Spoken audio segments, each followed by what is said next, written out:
कल थोड़ा विवेक चूड़ामणि का परिचय दिया था। कुछ साधकों का आग्रह है कि थोड़ा विवेक चूड़ामणि का प्रतिपाद्य जो विषय है उसके बारे में कुछ बताया जाए। आचार्य शंकर ने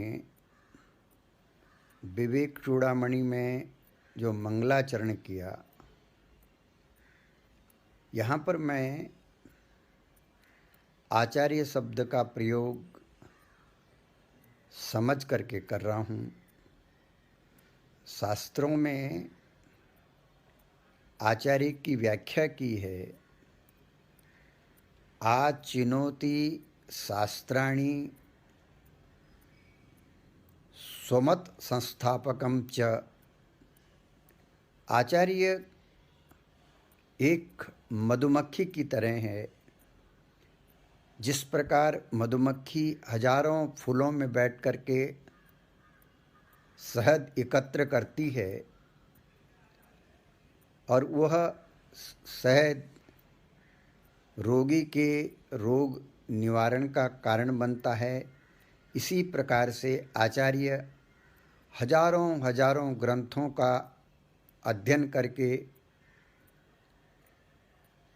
किसी निष्कर्ष पर पहुँचते हैं, जिस निष्कर्ष के माध्यम से हम अपने जीवन के संशयों की निवृत्ति कर सकते हैं।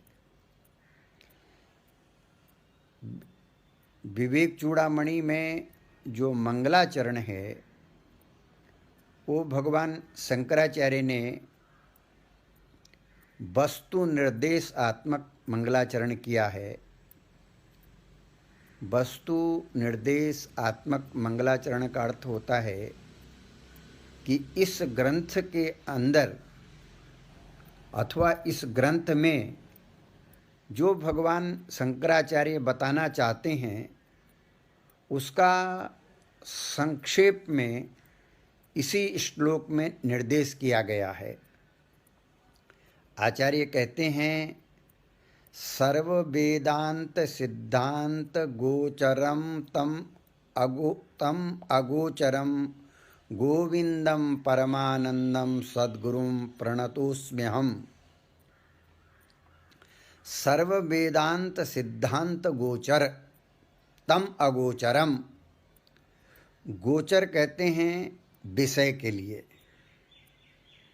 5 प्रकार के विषय हैं, शब्द, स्पर्श, रूप, रस, गंध।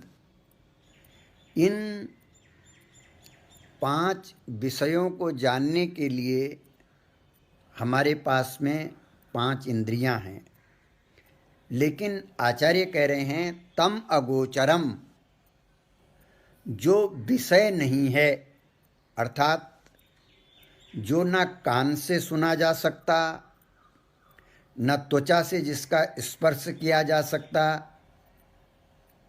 न जो आँखों से देखा जा सकता, न जो जीभ से चखा जा सकता है और न नाक से जो सूंघा जा सकता है, उसको कहते हैं अगोचर। अशब्दम अस्पर्शम अरूपम अरसम अगंधवच्चयत। वह जो परमेश्वर है वो अगोचर है। उस अगोचर को गोचर बनाने के लिए,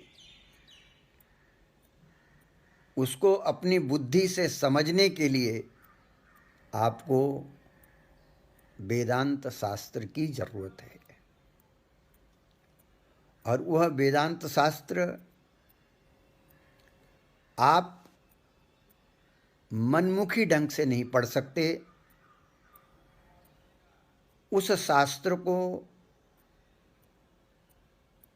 पढ़ने के लिए आपको, उस शास्त्र को समझने के लिए आपको किसी गुरु की ज़रूरत है, सद्गुरु की ज़रूरत है। और सद्गुरु के माध्यम से जो वो अगोचर परमात्मा है, सद्गुरु वेदांत के माध्यम से उस अगोचर परमात्मा को आपकी बुद्धि का विषय बना देता है। बुद्धि का विषय बना देने का तात्पर्य उस परमात्मा को आप आत्म रूप से समझते हैं। आचार्य ने यहाँ पर अपने सद्गुरु के प्रति यह भाव रखा है कि गुरु और परमात्मा में कोई अंतर नहीं है, लेकिन किस गुरु और परमात्मा में अंतर नहीं है, जो तीनों वासनाओं से मुक्त हो और अपने को परमात्मा से अभिन्न समझता हो, अर्थात परमात्मा से भिन्न अपनी सत्ता न समझता हो, ऐसे सद्गुरु के माध्यम से वो अगोचर जो परमात्मा है, उस अगोचर परमात्मा को हम अपनी बुद्धि से समझ सकते हैं, अपनी बुद्धि से आत्म रूप से जान सकते हैं। ये आचार्य का कहने का तात्पर्य है। आगे की चर्चा फिर।